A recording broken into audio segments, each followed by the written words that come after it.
Over valley and mountain, river and plain, through wind and storm, rides Anne of the Airlanes. Ann Burton and Jack Baker en route to Cape St. Roque in South America in the stolen Stratosphere ship with the two diamond smugglers, Vic and Joe, sight a castaway on a small island off the coast near the equator. Sighting the airplane, the castaway evidently faints and falls near the fire that he has built to attract the attention of a rescue ship. But in attempting to land the huge ship on the small island, Jack finds that the landing gear is firmly stuck by the pitch that has adhered to the wheels when they became mired in the asphalt lake on Trinidad. A fast power dive and pullout has failed to shake the gear loose, and the flames of the signal fire are creeping closer to the unconscious victim. Telling his three passengers to fasten their safety belts, Jack plans one more attempt to release the gear. Will Jack's attempt be successful, or will his landing on the isle be too late to save the marooned man from the crackling flames? We hear the frantic whine of the motors as they draw the huge ship toward the water.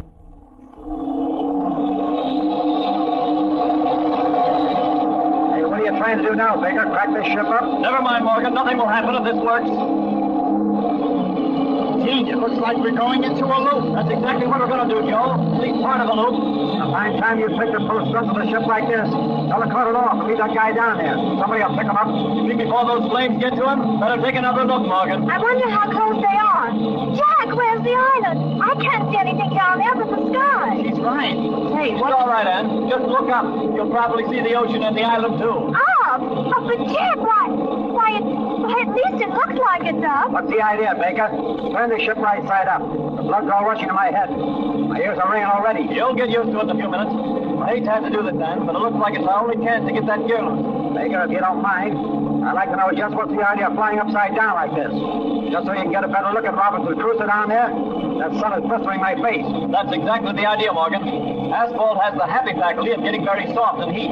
Underneath the ship, the stuff that was on the landing gear was in the shade. The pitch got cool and hard. Nothing on earth could jar that gear loose. But a few minutes exposed to that equatorial sun up on top, as they are now, we should be able to kick that gear down in a few minutes. Jack, do you think the sun will get warm enough to make it let go? Gosh, Miss Burton, ain't you never lost one of your shoes on an asphalt pavement in the summertime? Boy, those things get plenty sore. That's right, Joe. How do you feel, Ann? Just a little dizzy, that's all, but I guess I can stand it for a little while longer. Well, the sooner we get this thing turned right side up, the better. This strap is about to cut me in two, and my head feels like it was in a vice. Yeah, but just think how that poor guy down there is going to feel if we don't get that gear jarred loose. See there? He's not moving any, and that smoke is nearly to him. Of course, the heat or the sudden pain might bring him back to consciousness. At least long enough for him to roll away from that piece of timber, but then Then we can't take a chance on it. Now, see here, Joe. I'm going to shove this stick forward and climb in a minute. Shove it forward and climb. That's right, Ann. You see, upside down like this, the controls are reversed. Now, Joe, when I get enough altitude, I'm going to do a barrel roll and then go into another short dive. When I pull out, I want you to have that strap unfastened and be on that gear crank. Then, just as I level off, you give her all you've got.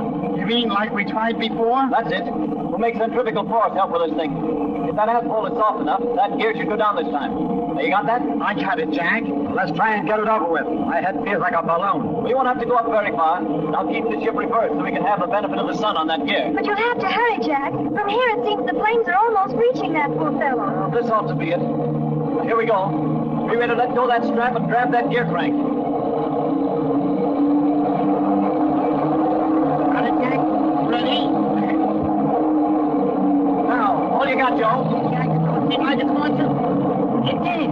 It's going down. Okay, Joe, keep on crank. Clear out now. The line past the watcher. Just hang on. Anything better than hanging upside down like that? Jack, you'll hit the water. Just want to barely miss it. There, that's got it. Pull up close to him if we can before we stop. Keep an eye on him. He might come to suddenly and run right into one of our propellers. Not a chance. Well, that guy's out cold. Hey, maybe... He's not dead. He was pretty lively a few minutes ago.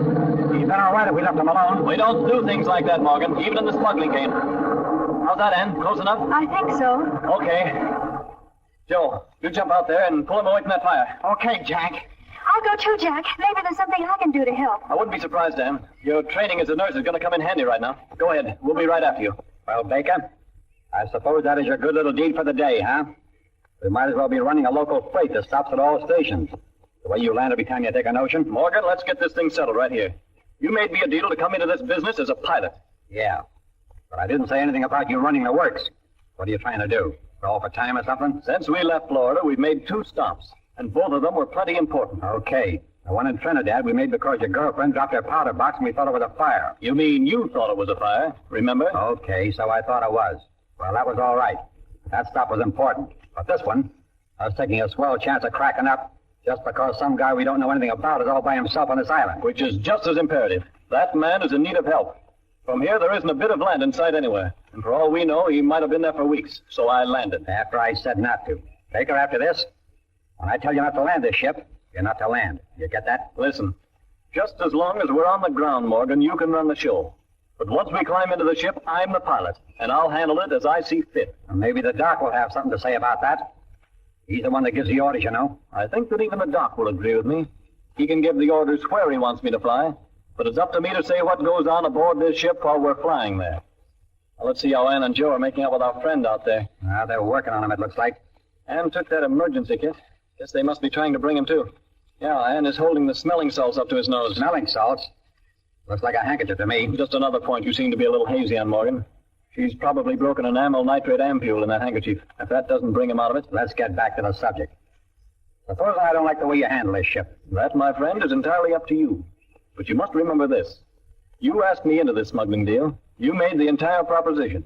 If you want to call it all off, well, here you are. You mean if you can't give the orders, you'll quit, huh? I mean, if I can't fly this ship the way it should be flown, you and your pal Joe are left with a ship on your hands. Maybe Joe and me can find a way to make it unpleasant for you. In case you get an idea like that. If you get what I mean. I think that I fully understand just what you mean. And carrying out those ways will simply leave you a long way from home and no pilot. Maybe I could learn to fly this crate myself. You haven't thought of that, have you? Yes, Morgan, that is entirely possible. And with the entire Atlantic Ocean to fall into, you might be lucky enough to be picked up by a government revenue cutter, whose captain will no doubt be quite inquisitive about the home port, the destination, and incidentally, your clearance papers. Ever thought of that? Okay, Baker, you win.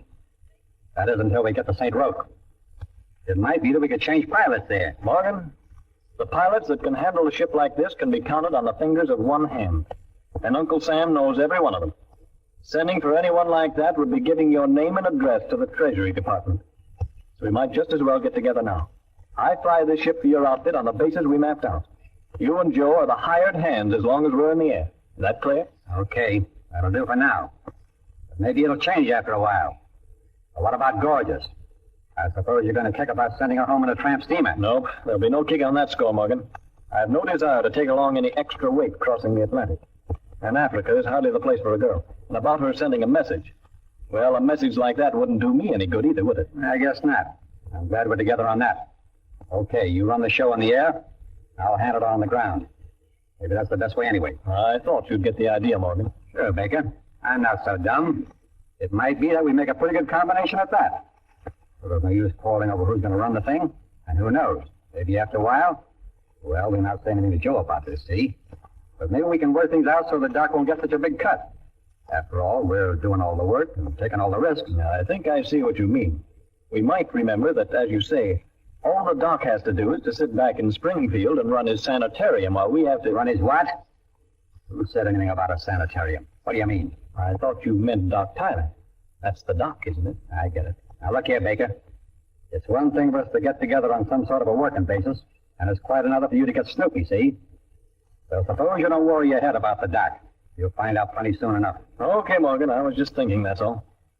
Maybe we better climb out and see how Ann and Joe are making out with the stranger. Yeah, start getting away from here. Man, it's hot. Doesn't seem to be out of it yet. Must be something radically wrong with the fellow. Looks like he might be some sort of a foreigner from here.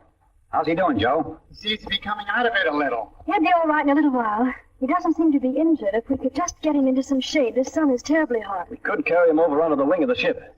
Give me a hand here, Vic. I think the three of us can manage him. He's a foreigner, all right. Well, dressed for a fisherman. He's no fisherman or anything like that.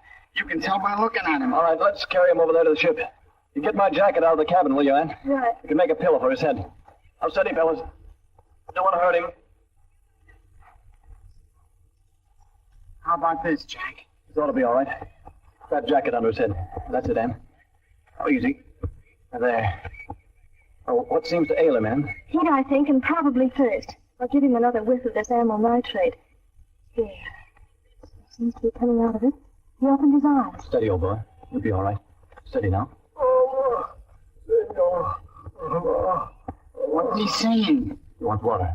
Now, Vic, hop into the cabin and bring us a cup of water, quick. We mustn't give him too much at first. That would be as bad as none at all. Okay. We'll give him just enough to straighten him out. Another hour, and I'm afraid it would have been too late in this terrible heat. There now. We'll have Alva for you in just a minute. So, Mr. Know-it-all, Baker, a fine pilot you turned out to be. What do you mean, Morgan? Let's have that water and we'll... What water? Listen, wise guy. When you so brilliantly turned our ship upside down, you drained all 3 tanks of water into the cabin. There's not a drop of water on this ship.